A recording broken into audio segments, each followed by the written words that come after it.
네, 이 시간 함께 말씀 읽겠습니다. 에베소서 1장 1절에서 2절까지의 말씀입니다. 에베소서 1장 1절에서 2절까지의 말씀.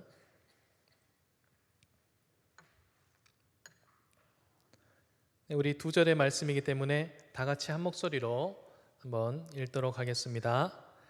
하나님의 뜻으로 말미암아 그리스도 예수의 사도된 바울은 에베소에 있는 성도들과 그리스도 예수 안에 있는 신실한 자들에게 편지하노니, 하나님 우리 아버지와 주 예수 그리스도로부터 은혜와 평강이 너희에게 있을지어다. 아멘. 네, 지난주에 위임 목사님의 사도행전 강의가 끝이 났습니다. 총 50강으로 이루어졌는데, 지난주까지 50강의 모든 자료들을 다 모으셨던 분들은 사무실로 제출해 주시면 제본을 해서 선물로 드릴 예정입니다. 그래서 갖고 사무실로 가시면 되겠습니다. 오늘부터 6주간 우리가 새로운 주제로 함께 이야기를 나눠보고자 할 텐데, 그 주제로 에베소서를 우리가 정했습니다. 에베소서는 교회를 위한 편지라고 할 수 있습니다. 이 에베소서를 총 6번에 나눠서 심도 있게 한번 살펴보도록 하겠습니다.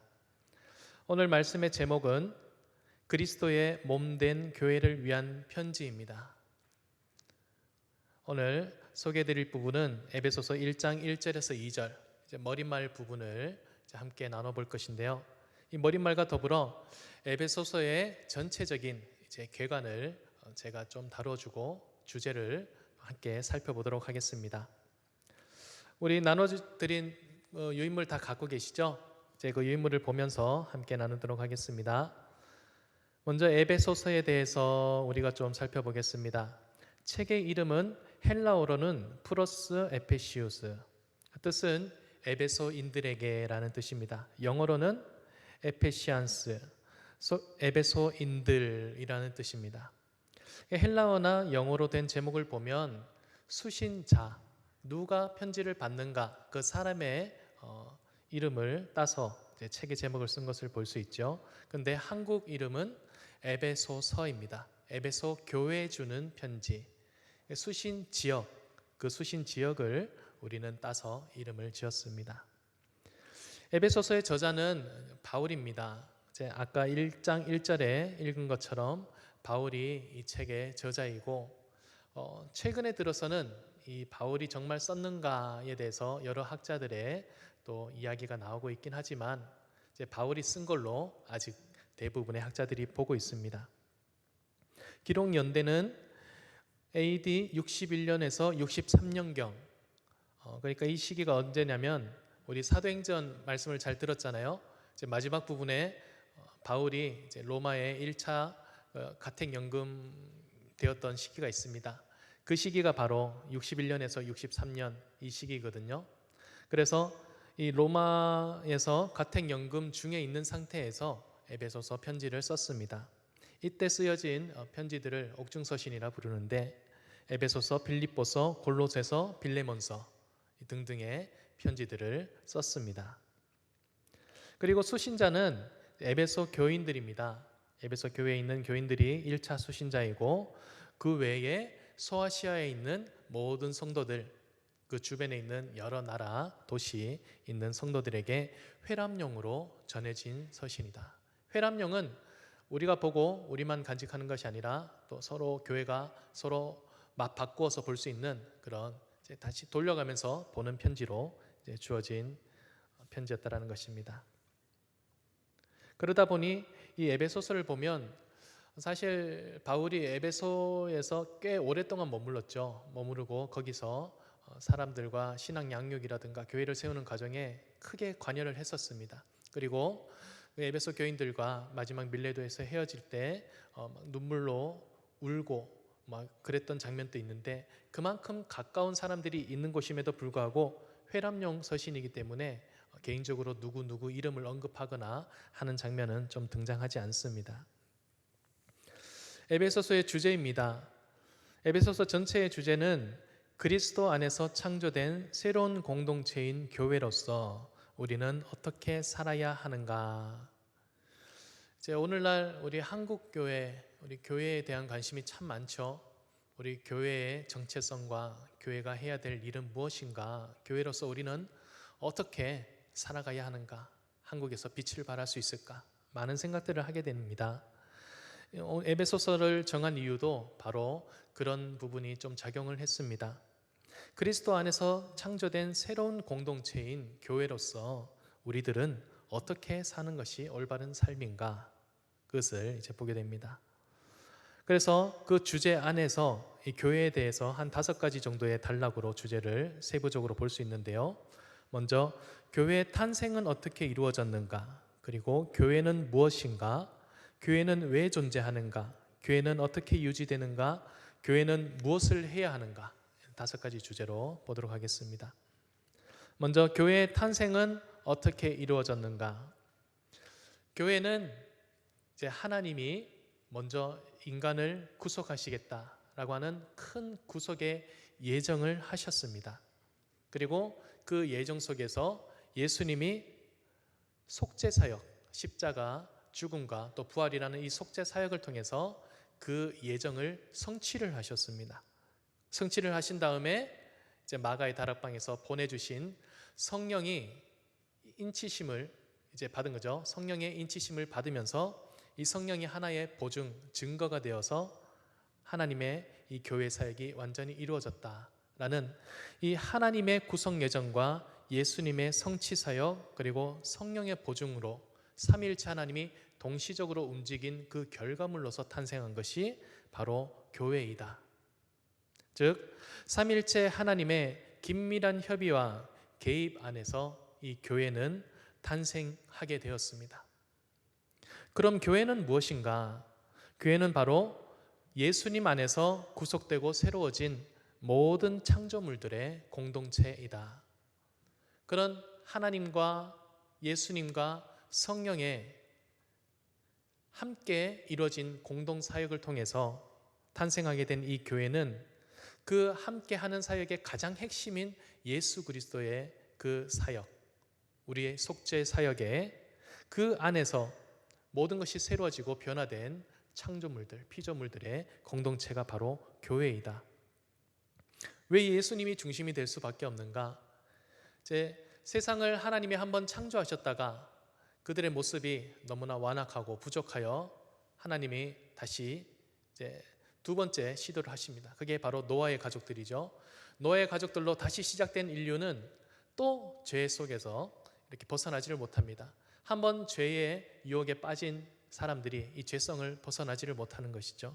그래서 새로운 인류, 새로운 세상, 죄가 없고 완전히 회복되고 하나님께 속한 완전한 사람들로 세우기 위해 새로운 기준이 있어야 되는데 그 기준으로 바로 예수 그리스도를 우리에게 보내주신 것입니다. 그래서 이제 이 예수님 안에서 새로워진 모든 피조물들, 공동체들은 다 교회가 되는 것입니다. 그 예수님 안에서 새롭게 되고 변화된 존재들. 그래서 교회로서의 우리의 정체성을 다시 한번 보면 우리는 성부 하나님의 가족입니다. 이제 그 아들인 예수님과 더불어 우리도 다 양자된 아들과 딸들이거든요. 성부 하나님의 가족들이고 또 그 아들 예수 그리스도의 몸이고 그리고 성령이 내주하시는 성령의 전이다. 이것이 바로 교회로서의 우리 정체성입니다. 우리는 교회가 되면서 예수님을 믿는 믿음으로 새로워지고 예수님의 그 틀 안에서 교회로 새롭게 변함으로써 성부 하나님과 예수 그리스도와 성령과 함께 공존하고 있는 그런 존재가 되었다라는 겁니다. 교회는 왜 존재하는가? 교회의 존재 이유는 바로 하나님의 궁극적인 구속 목적인 만유를 통일하는 것, 그것 때문에 교회가 존재한다. 이것은 앞으로 에베소서를 배우게 되면 이제 이 개념에 대해서 조금 더 깊이 있게 들어가게 될 것인데요.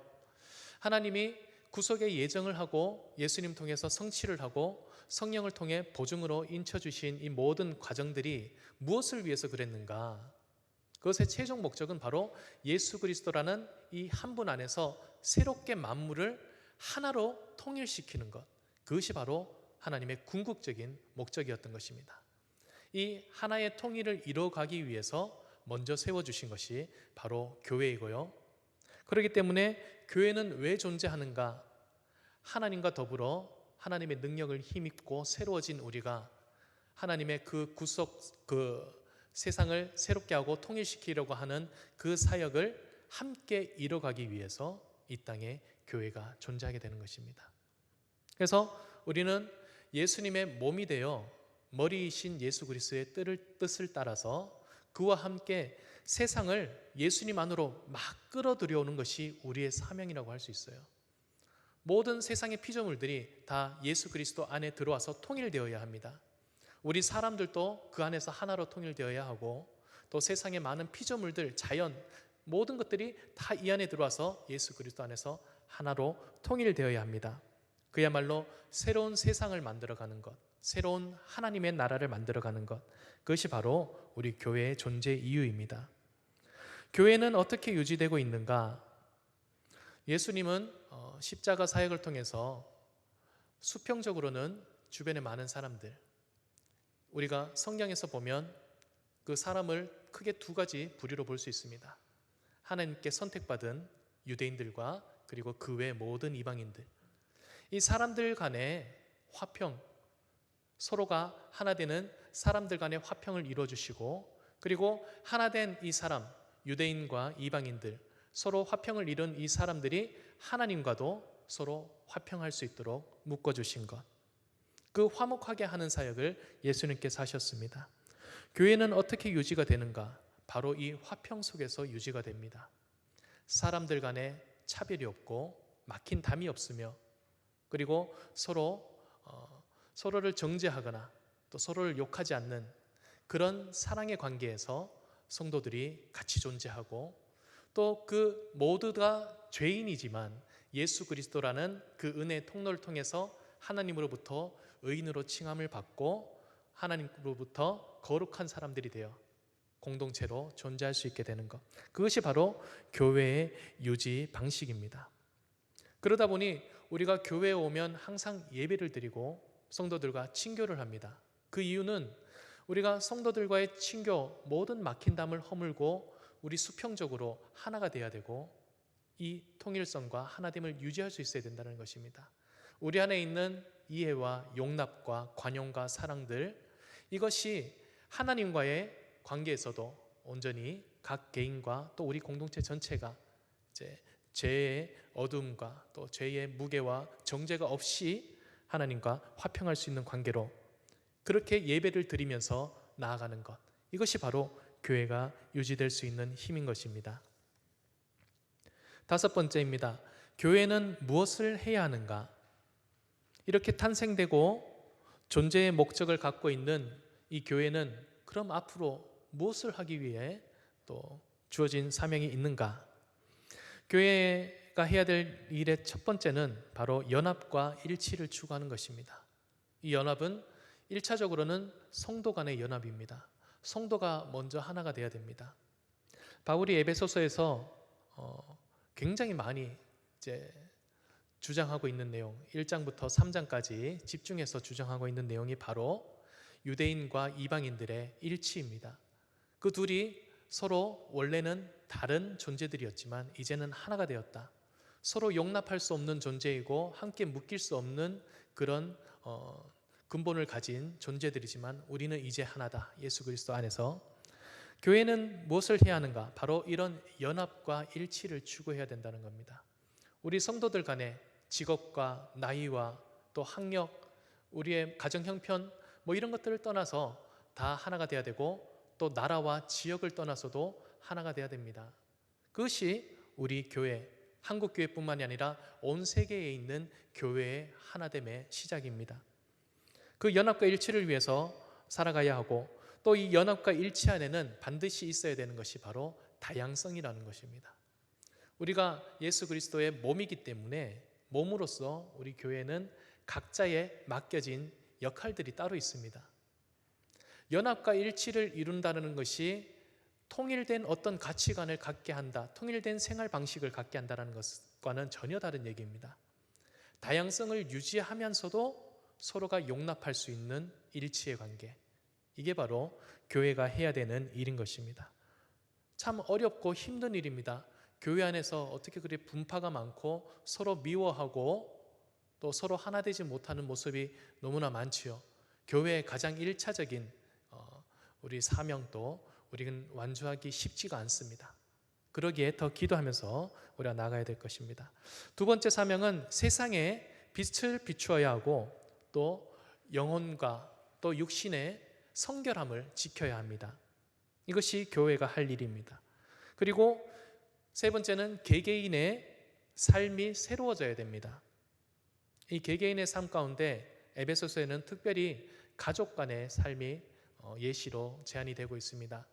부부 간에 남편이 아내에게 하는 것, 아내가 남편에게 하는 것, 그리고 부모와 자녀 간에 부모가 자녀를 대할 때, 자녀가 부모를 대할 때, 그리고 집에 있는 상전과 종, 상전이 종을 대할 때, 종이 상전을 대할 때, 이 관계에서 개개인이 그 관계 속에 놓여 있다고 할지라도 새로운 사람이 되어서 남편으로 아내를 높여주고 자기 목숨처럼 사랑하며 아내는 남편을 높여주고 존경하는 그런 관계, 또 부모와 자녀 간에는 또 자녀를 노엽게 하지 않는 부모, 또 자녀로서 부모를 마땅히 공경하는 삶, 상전과 종 사이에는 상전이지만 갑질을 하지 않고 종을 높여주고 함께 믿는 지체로서 그를 돌아볼 것이며, 종은 상전에게 죽게 하듯 열심히 충성하며 겸손히 섬겨라, 이런 말들로 새로운 삶을 이야기하고 있습니다.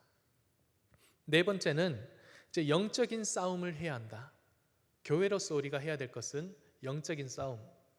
우리끼리는 서로 일치가 돼야 되고 다양성이 인정이 돼야 되고 삶이 새로워져야 되고 세상에 빛을 전해야 되지만 우리 내면 안에는 각자가 전쟁을 해야 됩니다. 전투를 해야 되는데 이것이 바로 영적 싸움이죠. 이 영적 싸움을 위해서 우리는 전신갑주를 입고 영적인 싸움에 대비해서 나가야 한다. 우리의 주된 적은 사단임을 잊지 말아라. 이것이 바로 교회가 해야 되는 사명입니다.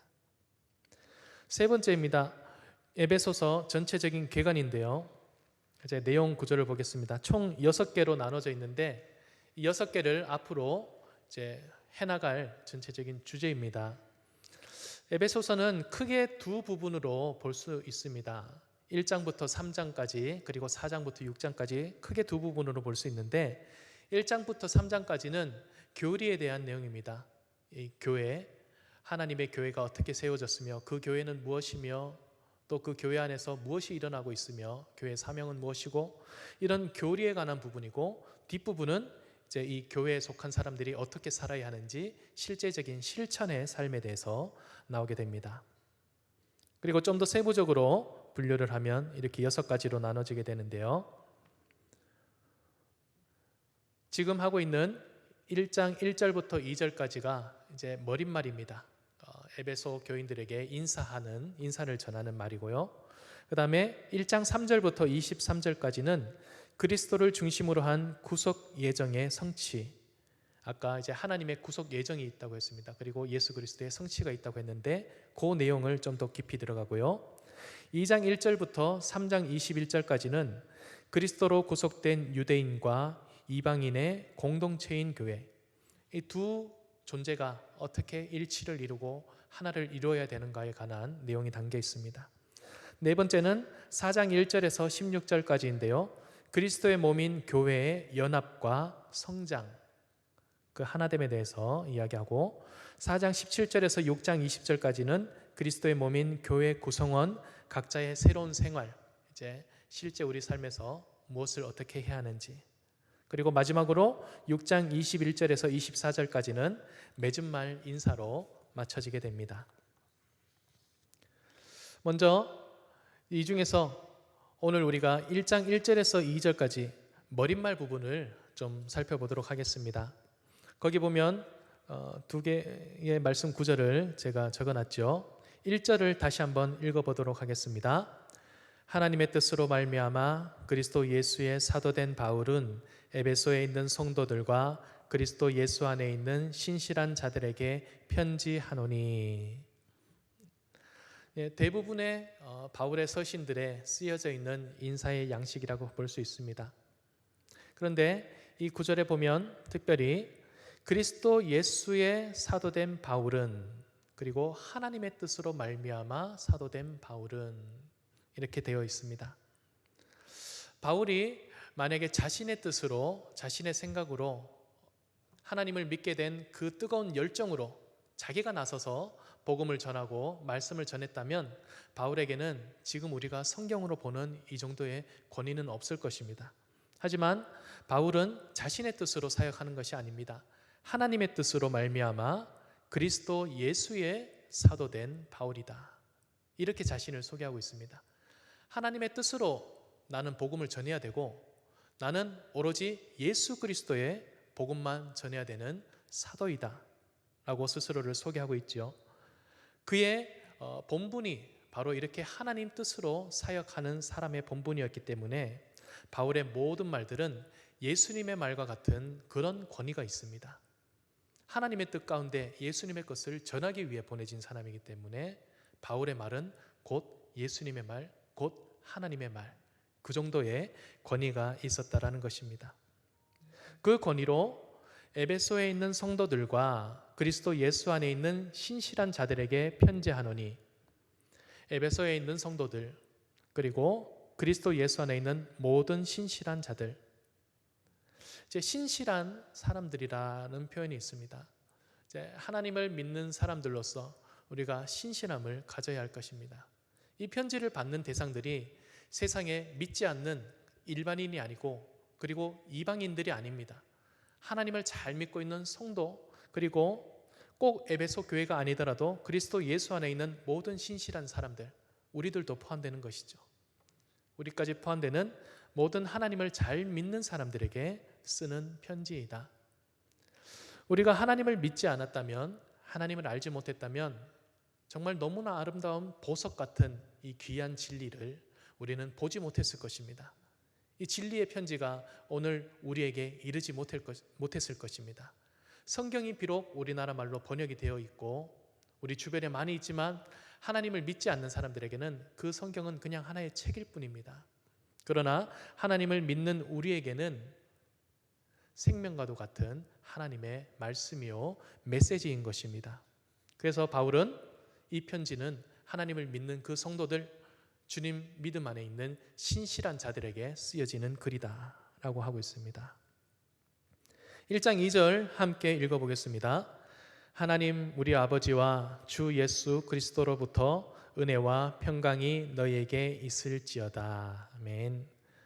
자, 아까 앞부분에 말씀드린 것처럼 이제 바울의 통상적인 인사의 양식이라고 했습니다. 그리고 특별히 2절 부분은 당시 히브리 문화 또 헬라 문화에서 쓰여지는 편지의 인사에 쓰여지는 주된 방식이었습니다.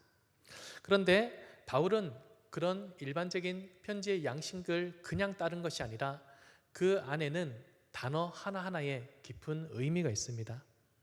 특별히 2절에 보면 하나님 우리 아버지와 주 예수 그리스도로부터 은혜와 평강이 너희에게 있을지어다. 에베소서의 그 모든 내용들, 그걸 집약해서 두 단어로 줄이라고 하면 바로 은혜와 평강이 될 수 있을 것입니다. 먼저 은혜는 값없이 생명을 구원하신 하나님의 크신 구원의 은혜를 말합니다. 하나님이 교회를 세우신 그 탄생의 배경을 아까 들었죠. 하나님이 예정하시고 그 다음에 예수님이 성취하시고 성령이 우리 안에 들어오셔서 인치셔서 그걸로 보증이 되어주시고, 그런 막 주신 이 큰 은혜, 값없이 우리에게 베풀어 주신 그 은혜, 이 은혜가 우리에게 있을지어다. 그리고 두 번째는 평강입니다. 우리에게 은혜만 주신 것이 아니라 우리에게 참 평강을 주셨는데, 하나님은 새롭게 만들어진 우리 교회 공동체 모두 다 죄인들 뿐이지만 그 죄인들의 죄를 없이 하시며 하나님과 이 죄인이 심판자와 심판받을 자의 관계가 아니라 하나된 가족으로서 우리를 화평하게 해주시고 우리에게 평안을 주십니다. 이게 바로 평강입니다.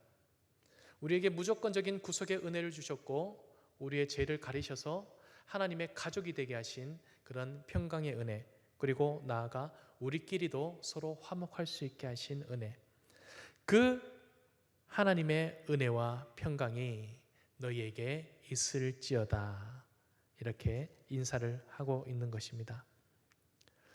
에베소서에 있는 그 모든 내용들을 바울도 아마 이 표현을 하면서 집약해서 생각하면서 썼을 것입니다. 하나님이 우리를 구속하신 은혜와 그리고 우리가 하나 되기를 원하시는 그 평강의 약속이 우리 안에 있기를, 그래서 신실한 자들로서 이 은혜와 평강 안에서 우리가 더 사랑하고 교회가 되기를 간구하는 마음으로 이 편지의 첫 구절을 시작하였을 것입니다. 이제 우리 네 번째 주제로 넘어가도록 하겠습니다.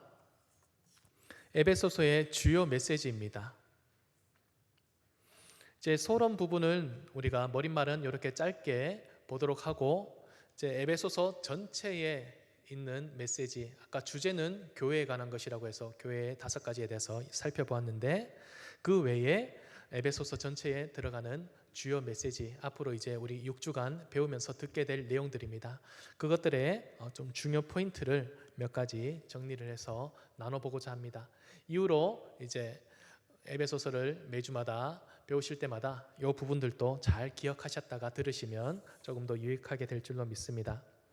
먼저는 성도의 구속에 관한 부분입니다. 아까 처음에 말씀드린 것처럼 성도를 구속하실 때에 하나님이 하신 방식은 삼위일체 하나님이 같이 협의하시고 적극적으로 개입을 하셨다. 하나님이 계획하셨고 예수님이 성취하셨고 성령께서 보증으로 인치셔서 보증이 되어 주셨다. 한 사람의 영혼을 구원하는 사건, 나라는 한 사람의 영혼을 구원하기 위해서 하나님이 애쓰신 에너지가 어느 정도인지 상상이 되십니까? 우리 한 영혼을 구하기 위해서 하나님이 쓴 에너지는 그냥 말 한마디, 야, 너 앞으로 구원돼, 이 정도가 아닙니다. 하나님이 어마어마한 이 세상의 모든 역사를 뛰어넘는 그 많은 일들을 계획하시고 준비를 하셨습니다. 그리고 그걸 위해 가장 적절한 시기에 꼭 와야 되는 그 시기에 예수님은 자신의 모든 걸 다 버리고 인간이 되어서 이 땅에 오셨고, 사람들과 함께 사시면서 치료하시고 가르치시고 고치시고 또 말씀을 선포하시고 또 친히 자신의 목숨을 내어주시고 죽고 다시 살아나시는, 사람이 겪을 수 있는 모든 감정들과 아픔들, 기쁨들을 다 느끼고 우리와 함께 동고동락을 해주셨습니다. 그리고 성령은 이제 그 이후로 예수님의 그 뜻을 이어받아 하나님을 믿는 사람들에게 그 마음에 내주해 주셔서 평생 동안 우리 안에 있으면서 하나님께 갈 수 있도록, 하나님과 가까워질 수 있도록 우리를 돕는 역할을 그 안에서 하고 계십니다. 한 사람의 영혼을 구원하기 위해서 하나님이 하신 일입니다. 자기 모든 걸 다 포기하고 모든 걸 다 버리고 하신 그 일이 바로 성도의 구속입니다. 하나님이 우리 한 영혼을 위해서 하신 일이 얼마나 큰지 우리가 가늠해 볼 수 있다면 우리 마음속에서 찬양과 감사가 넘쳐날 수밖에 없을 것입니다. 우리 성도를 구속하신 하나님의 큰 계획, 교회를 세우기 위한 하나님의 큰 계획, 그리고 그 사역, 우리가 이것들을 기억하면서 늘 감사할 수 있었으면 좋겠습니다. 두 번째, 하나님의 궁극적인 구속 목적과 교회의 역할, 아까 앞에서도 잠깐 다뤘던 부분인데요. 궁극적인 구속의 목적은 바로 만유를 예수 그리스도 안에서 통일하시기 원하는 것이라고 했죠. 통일하게 하는 것. 그래서 이것을 위해서 교회는 예수님의 몸이 되어 세상에서 이제 빛의 역할을 해야 된다고 했습니다. 아까 4가지의 역할을 말씀드렸는데, 우리 교회는 예수님의 몸으로서 모든 것이 예수님 안에 통일될 수 있도록 최선을 다해서 그 목적에 맞게 살아가야 하는 것입니다. 우리 교회는 지금 이미와 아직이라는 그 간극에 살아가고 있습니다. 이미 예수님이 자신의 모든 걸 내어주심으로써 부활하셔가지고 우리가 갈 길의 끝을 보여주셨습니다. 이미 모든 것을 승리하셨고 성취를 보여주셨습니다. 하지만 아직 많은 영혼들과 피조물들이 이 성취 안에 들어와야 되기 때문에 그들을 구원하기 위해서 아직 완성하여 이루지는 않으셨습니다. 이미 이루어 놓으셨지만 이것이 이루어지는 과정 안에 그 사이에 지내는 우리 교회들은 그 교회로서 예수님의 몸으로서 조금이라도 더 많은 피조물들과 우리의 생명들이 예수님의 그 통일성 안에 들어올 수 있도록 하는 것, 그것이 우리의 사명이라는 것입니다. 세 번째, 우리의 화평이신 그리스도 안에서 너와 내가 하나가 되고 우리와 당신들이 하나가 되고 그들과 우리 전부가 하나가 되는 것, 이제 인종과 나이와 또 성별과 직업과 모든 것을 아까 뛰어넘어서 우리가 하나 되는 것, 화평이신 그리스도 안에서 사람들이 하나가 되어야 되고 그 사람들과 하나님이 하나가 되어야 합니다. 네 번째, 하나의 구속 공동체인 교회. 이방인들은 본질상 진노의 자식들이다. 에베소서에 나오는 표현입니다. 이방인들은 원래 그 속성상 진노의 자식들, 죽을 수밖에 없는 존재들, 영원한 형벌과 지옥에 거할 수밖에 없는 존재들입니다. 그러나 하나님은 그 하나님의 언약, 온 생명을 구원하고자 하는 그 크신 언약의 계획 속에서 이제 모든 생명들을 이 하나의 구속 공동체로 다 불러 모아 주셨고 그 누구도 차별 없이 다 구원받을 수 있는 길을 열어 주셨습니다. 우리 사람들이 서로를 향해서 저 사람은 절대 천국 못 갈 거야, 저 사람은 절대 하나님 믿어서는 안 돼, 이렇게 말해서는 안 됩니다. 왜냐하면 하나님은 차별 없이 모든 생명들에게 구원의 길을 열어 놓으셨기 때문입니다.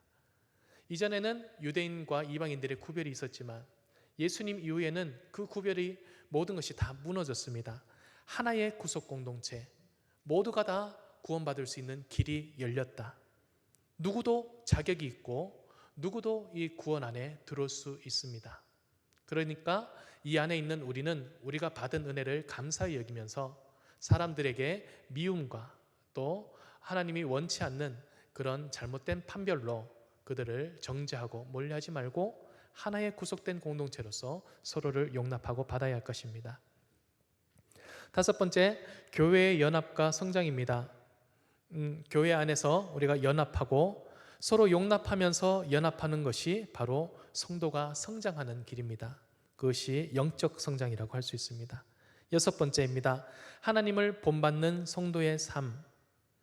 우리는 성도로서 이제 아까 교회의 역할을 말씀드렸는데요. 하나님을 본받아서 그 모든 일들을 해야 합니다. 하나님의 이제 가족이 되었고 예수님의 몸이 되었고 성령이 거주하는 성령의 전이 되었습니다. 그렇기 때문에 우리는 하나님을 본받아 하나님과 닮아가는 삶을 살아야 하는 것입니다. 그 하나님 닮음의 핵심이 바로 연합과 용납, 사랑입니다. 삼위일체 하나님은 그 존재 방식이 상호 겸손과 또 섬김 가운데 있습니다. 성부 하나님은 성자 예수님과 또 성령을 섬기고 또 그들을 존중해주며 그들을 위해 수고합니다. 예수님도 하나님의 말을 듣고 또 성령과 함께 교제하면서 그 뜻 안에 거하기를 원합니다. 성령도 하나님의 뜻과 예수님의 의지를 나타내기 위해서 최선을 다합니다. 그 세 분은 서로의 위격과 모습이 다르지만 서로 겸손하며 서로를 높여주고 섬기는 모습으로 존재하고 계십니다. 하나님을 본받는 성도의 삶은 연합과 용납과 사랑이라고 하였는데 이것이 바로 삼위일체 하나님과 같은 그런 모습의 삶이라고 할 수 있습니다. 마지막으로 하나님의 전신갑주를 입으라. 우리가 이 땅에 사는 날 동안에는 우리는 두 세상에 걸쳐 있는 사람들이라고 할 수 있습니다. 하나는 이 땅, 지상에 있는 세상이고 하나는 저 하늘, 바로 교회를 통한 영원히 살아갈 그 하늘나라의 세상입니다. 두 군데에 발을 딛고 사는 사람이기 때문에 우리는 이 한쪽에 속한 이 땅에 속한 땅의 권세를 잡은 마귀의 유혹을 받을 수밖에 없습니다. 우리가 하늘에만 속한 사람들이었다면 마귀의 유혹을 받지 않을 것입니다. 하지만 땅의 권세를 잡고 있는 땅에도 속한 사람들이기 때문에 우리를 유혹하는 그 사단의 권세에 우리가 싸워서 이겨야 합니다. 하나님의 전신갑주를 입고 영적으로 무장하여서 우리가 모든 영적인 싸움에 승리할 수 있어야 할 것입니다. 이렇게 에베소서의 전체적인 내용에 대해서 우리가 잠깐 나눠보았습니다. 앞으로 이제 교회에 관해서 이제 조금 더 세밀하게 구체적으로 살펴보게 될 것인데요. 에베소서를 배우는 동안 우리 오늘날 이제 교회의 마땅한 역할과 또 정체성을 상실하고 또 허덕이고 있는 우리 한국 교회의 현실 속에서 우리가 어떤 교회를 지향해야 하는지, 그리고 각 개인의 교회로서 우리는 어떤 교회로 살아가야 할지, 그것들이 더 정리되고 세워지는 귀한 시간들이 되시기를 간절히 소망합니다. 함께 기도하겠습니다. 하나님 아버지, 오늘 에베소서를 처음으로 들어가게 되면서 에베소서의 전체적인 주제와 내용들을 나누어 보았습니다. 아버지 하나님, 하나님 믿는 신실한 성도들에게 그들이 한 공동체로서 통일성을 이루어 서로 연합하고 용납하고 하나가 되며 세상에 빛을 비추는 온전한 교회가 되기를 원하는 마음으로 쓰여진 이 편지가 오늘 우리에게도 잘 이르러서 이 땅 한국에서 온전한 교회로 성장할 수 있고 되어져 갈 수 있는 우리 성도들이 될 수 있도록 주님께서 역사하여 주시옵소서. 모든 사경회가 진행되는 가운데 주님께서 담당하신 모든 분들에게 지혜를 주시고, 또 오늘 우리 성도님들이 나아가서 살아가시는 모든 삶의 자리 속에서도 성령으로 역사하여 주셔서 우리를 통해 하나님의 나라를 이루어가 주시옵소서. 모든 말씀 예수님의 이름으로 기도드리옵나이다. 아멘.